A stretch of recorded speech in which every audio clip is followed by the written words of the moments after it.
Broadcasting to you from somewhere deep in the heart of Texas. Once again, it's me, Honey Ann. Hope everybody's doing well this evening, this afternoon, this morning, wherever you might be in the world. I want to send a big Texas howdy to everyone. Say Father loves you, and so do I.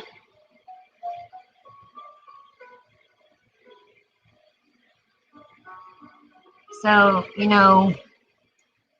the title today is, Deliverance and its validity to the believer. So, this is all about how you can be delivered from the powers of Satan. Many people are in bondage but don't know how to come out or be delivered. So here in this, broadcast, you're going to learn how you can get total freedom from satanic chains, basically. So what is deliverance, might you ask? Deliverance is the expulsion of a bad spirit from a place, person, or thing. Deliverance is to break the chains of wickedness. And deliverance is the destruction of satanic yokes. A yoke is something that ties two animals together, and the movement, one depends on the cooperation of the other. If one animal decides to be slow or sluggish, it means that the other one cannot move ahead. Yoke retards one's progress. Deliverance is the removal of curses and spells, people. And deliverance is the spiritual cleansing of an environment or territory. It means that a school, house, shop, etc. needs deliverance. Clothes we put on need deliverance, cleansing from the spiritual possessions. Deliverance is moving witchcraft loads from the heads of people. Witches put loads, on one's heads, and they don't know. And deliverance is uprooting evil seeds planted by the enemy. The enemy is an expert in planting evil seeds in the lives of people. Now, deliverance is the removal of any satanic embargo. When there's an embargo stopping a person from moving forward, deliverance is needed. And deliverance is release from evil attachments. Many people are being controlled from afar. So, might you ask, who needs deliverance? Well, some evil dreams and their interpretations will give you answers for this. If you discover that you have any of these dreams, you need deliverance, okay? Eating in the dream, when you find out that you eat frequently in the dream, it's not a good dream. It's an indication that you're eating poison or sickness. If you're swimming in a dream, when you find out you're always swimming in the dream, it shows that you're having something to do with a marine spirit.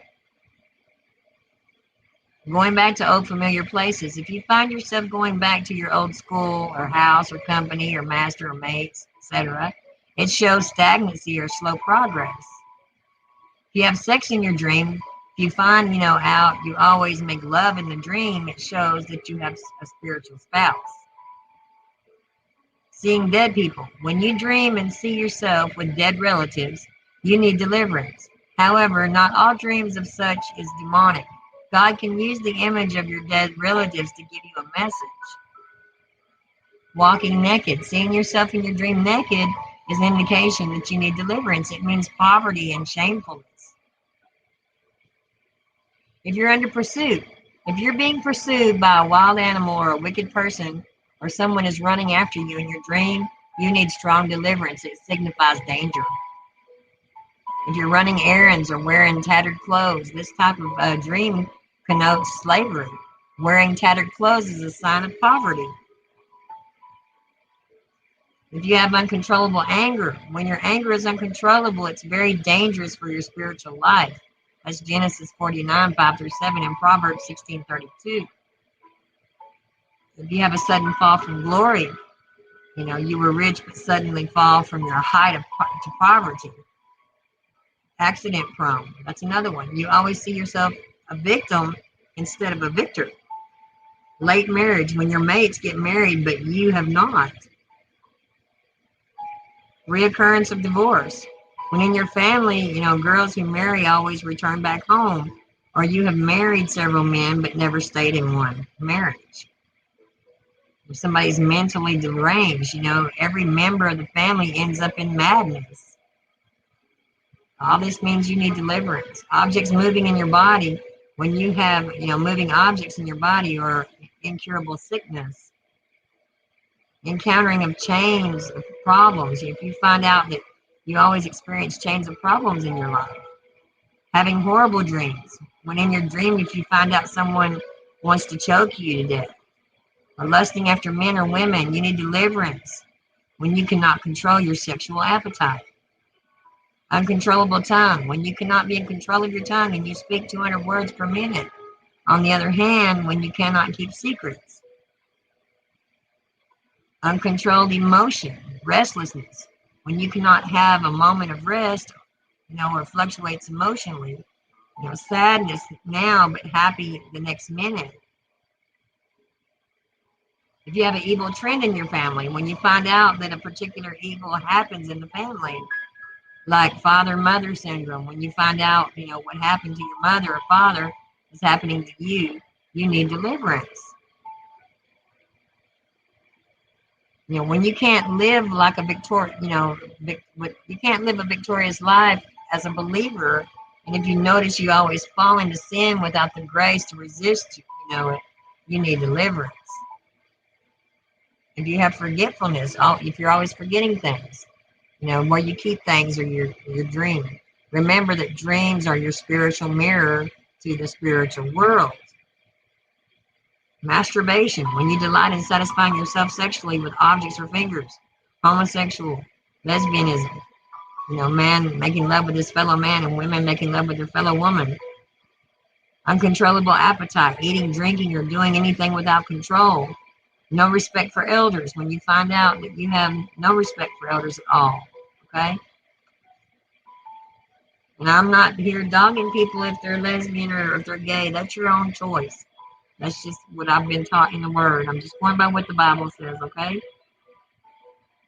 28, hearing and seeing strange beings. When on a broad day, you see or hear strange voices. Disfavor, you have not received favor all your life. On the other hand, promise and fail. And the practice of wickedness. Some people are very, very wicked. The devil makes them wicked. A woman who put, a high electric iron at the back of her housemaid, something like that. It's horrible. So how do we get delivered? How do we get delivered? How do we seek deliverance and find it? You've got to realize that you have a problem, demonic, that needs the power of God to break. And you've got to be born again, because demons will not allow a sinner to be free. You must be ready to submit yourself to God. And you've got to fast and pray to receive strength. At the same time, to disarm the spirit and control of your life. And you've got to tell them to leave you. The exorcist will also help you, to command the demons to leave if you have to go that far. So what to do after your deliverance? Well, you be ready to serve God with all your being, with all your mind, heart, strength, and soul. Don't go back to your old life, sin. Resist the devil whenever he comes around you. That's James 4:7. You engage in serious battle with the devil because he is now angry with you. Ephesians 6:12. Win souls for the Lord. Tell them what the Lord has done for you. It's the will of God for you to be delivered from satanic bondage. The above steps, if you follow them strictly, they will really help, guys. Seriously.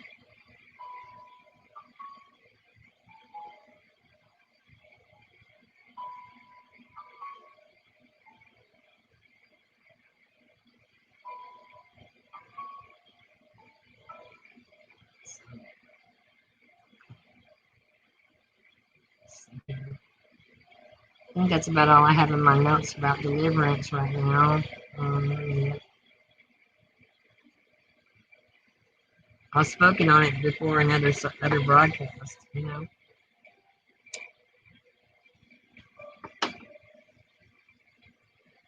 I don't like to make the broadcast too long because people are busy nowadays, you know. Excuse me.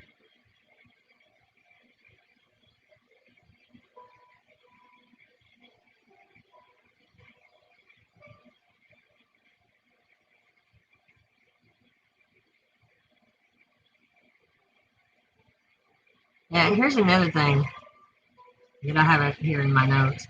You know, and I wasn't planning on speaking about this, but it's 8 steps to overcoming fear in your life. You know, fear is a killer, and most of the things we fear don't happen. Fear being, you know, an emotion can be overcome when you apply these 8 steps. Okay. The definition: fear is a distressing emotion aroused by impending danger, evil, pain, etc. Fear is felt in many forms. We may have a fear of flying, or a fear of commitment, or a fear of the unknown, or at times all the above. Whether the threat is real or imagined, fear is such a powerful emotion that it can simply override all other feelings, you know, logic or priorities. And no matter how strong or, you know, courageous or bold you are, inevitable circumstances can entangle you in a web of your own fears. Here are some things to know about fear. Fear is an illusion. It's not existent in the physical world. It is neither tangible nor visible, but it exists in our minds and manifests through our actions. We therefore bring fear to life many times without need, but fear also plays a vital role in our lives. We would live life, you know, with reckless abandon if we knew no notion of fear, performing all sorts of downright dangerous activities. The key is to distinguish between actions which induce a healthy acknowledgement of apprehension versus illogical triggers of fear, which stifle our potential and limit our well-being. Fear produces stagnancy because it causes us to battle against ourselves. The rational part of our brain wars against our agitated emotions, and the struggle for the stronger of the two causes great stress within us. And we worry that our worst fears may come true. And exactly that which we fear, ironically, we bring to life. So conquering our fears begins with the acknowledgement that oftentimes fear is a decision, not an inherent trait or needed component of our lives. So there's 8 steps that can make you live a fearless life. And let's use the word fearless acronyms, okay? F is face the truth. Face the truth of your fears. Face what scares you head on and challenge your nervousness. Separate necessary concerns from baseless fears. Chances are that many of your fears are unwarranted in the greater scheme of your life. And remember, the unfortunate events which you fear will happen do not need to happen. E, erase negative imprints. Many times your fears stem from your own negative experiences or from witnessing the hardships of those around you: divorce, robbery, attack, miscarriage, poverty, etc. So what you got to remind yourself daily through simple affirmations or guided visualizations is that your past is your past. And whatever happened in your past, which makes you afraid today, has to be dealt with. And its mental imprints have to be removed permanently. A is to allow change. People are by nature afraid of change. They fear that change will somehow disrupt their lives or uproot them from their comfort zone. But change actually serves to transport us into new, greater manifestations of ourselves. Allow necessary changes to come your way, even if they may seem frightening at first. Every instance of change serves a purpose towards your highest good, and you will learn this in time. R is to relax. Fear can be the accumulation of too much stress or extended pressure. A hectic life with too many responsibilities results in fear of failure.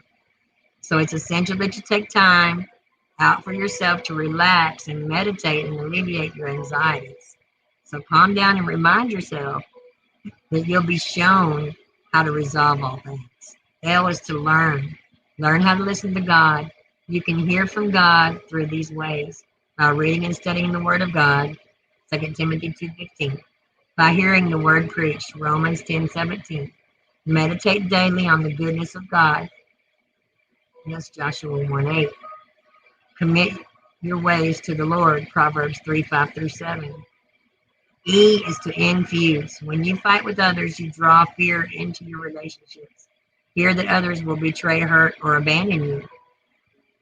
In order to nurture fearlessness, you must make peace with those around you and understand that their intentions are not to cause you harm. Hebrews 12:14 and Philippians 4:2. And S is for selectivity. You have to learn to be selective about what you want out of your life and the things you decide to go after. Be selective of the kind of friends you should move along with. If they instill fear in you, cut off all communication with them.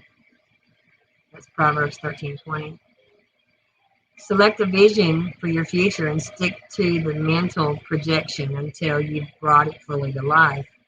Genesis 11:6. S is secure in yourself. In order to shun fear forever, you have to work on your self-esteem. Fear arises from not believing enough in your own abilities and talents. When you constantly live in the mindset of, I can't do it, or I'm not good enough, you narrow your window of success to a very slim opening and unconsciously put yourself down. Philippians 4:13. Second, I take a drink.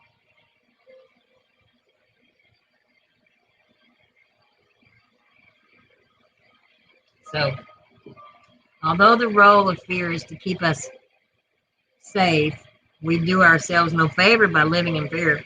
To awaken our potential and drawing bigger possibilities, you've got to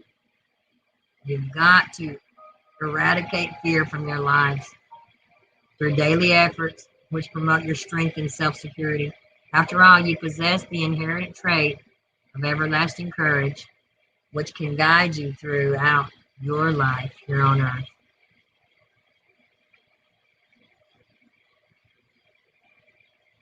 And with that, I'm going to go ahead and get on out of here. May you all be blessed in Jesus' most precious name. Thank you for stopping by and having a listen. God willing, I'm still around. I'll catch you on the next one. And tomorrow at 2 p.m. Central Standard Time, I'll be reading Ministry Revealed with Tina God's Love and Kim over on Tina God's Love's channel. So maybe you'll come over and have a listen. God bless you. Bye-bye.